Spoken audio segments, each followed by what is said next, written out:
area because it's really paining my heart, Bwana Speaker.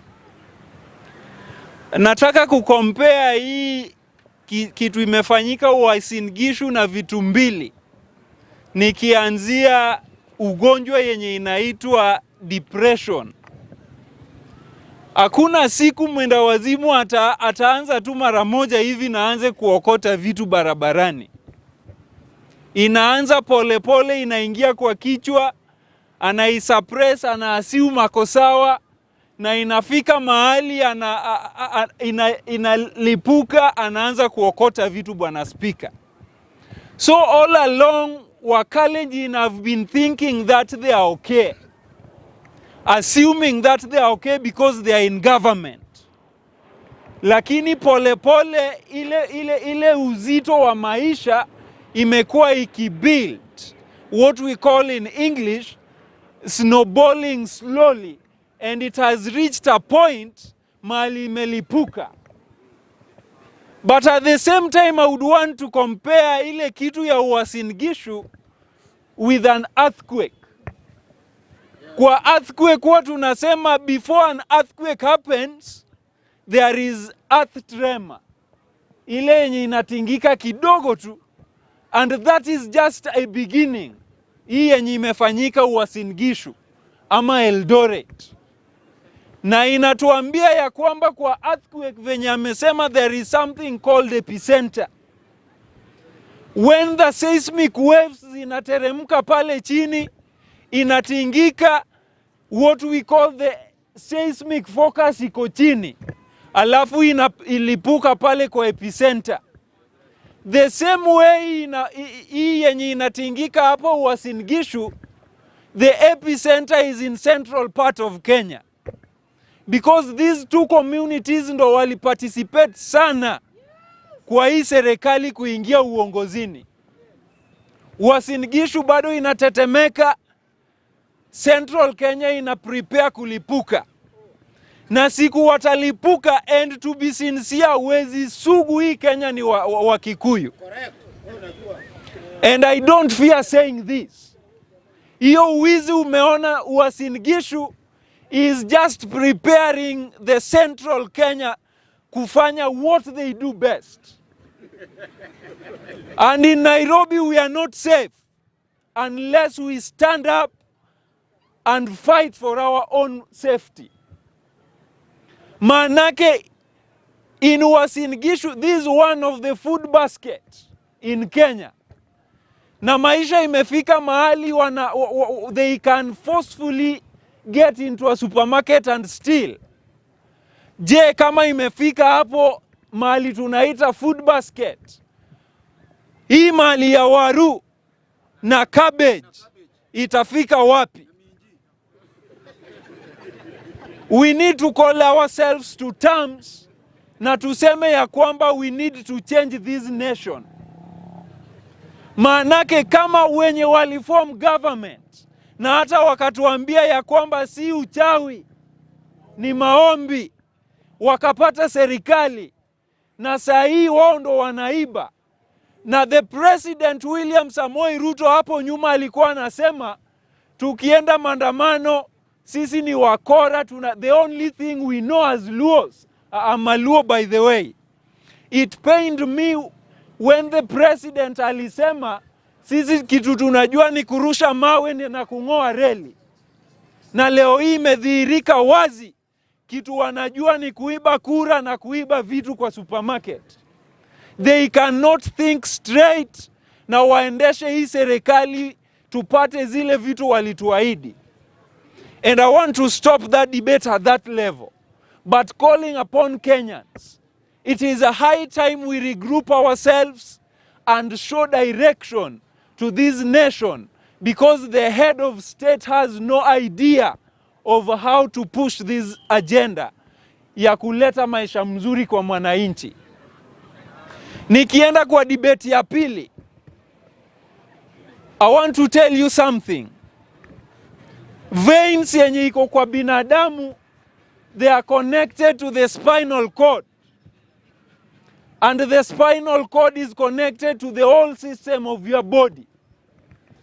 Na ni kama Moses Kuria venye alienda hospitali, the veins yenye inakuwa connected to the spinal cord ziliharibika and he cannot think straight. I said here one time back that we have shuttlers in our government. And today I want people to know what I mean by shuttlers. Ni watu wenye wamepewa vyeo yenye hawana any know-how. What in other terms we may call the simple term that we can call to describe these people, or rather to describe is it nikisema ya kwamba daktari amewekwa kuendesha nini agriculture, ama mtu amefanya agriculture amepelekwa kwa finance, ana any know-how, the technical know-how on how to manage that sector. It is the same thing tunaona a whole CS mwenye akiendesha gari yake bendera inachapa, anatuambia ya kwamba kuna vitu mingi ina compete for our death in Kenya, so it is not harmful, or rather it is not bad kuintroduce GMO. A whole trade minister, ama CS. And to make you realize that this government is not out to help us, sincerely speaking, wenye wanalima hii Kenya, it is approaching the time yenye wanapata harvest between December all the way to January.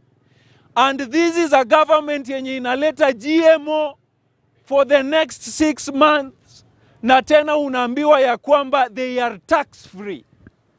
That is to mean hii GMO is going to flood our markets, and our local manufacturers, our local producers, they are not going to get market to their products.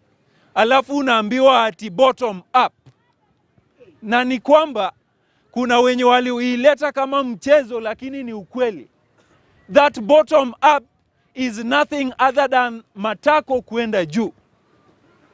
And it is very clear today that there is nothing in bottoms up.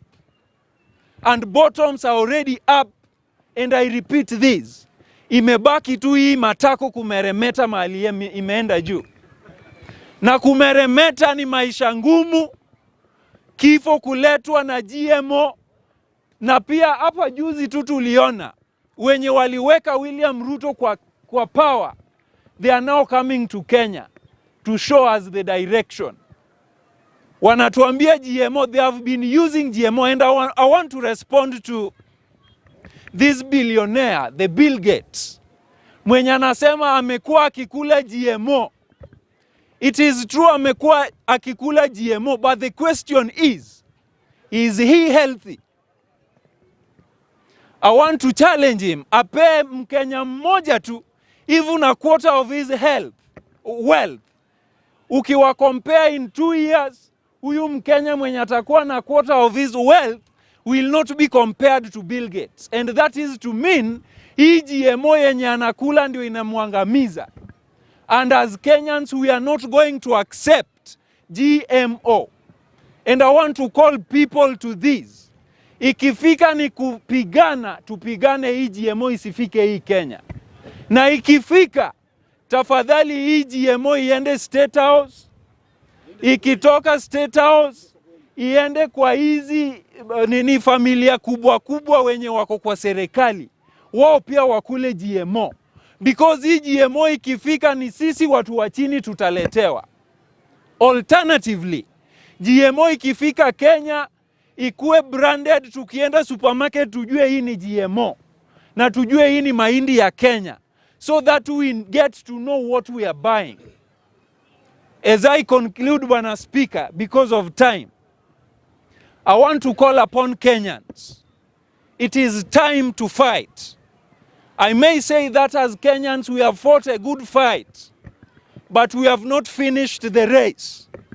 It has come to a time whereby we must finish this race. And if it will call upon massive bloodshed, I think we need to get ready for that. to fight this government to the letter end, to ensure that the right thing has been done to the common mwananchi, Bwana Speaker.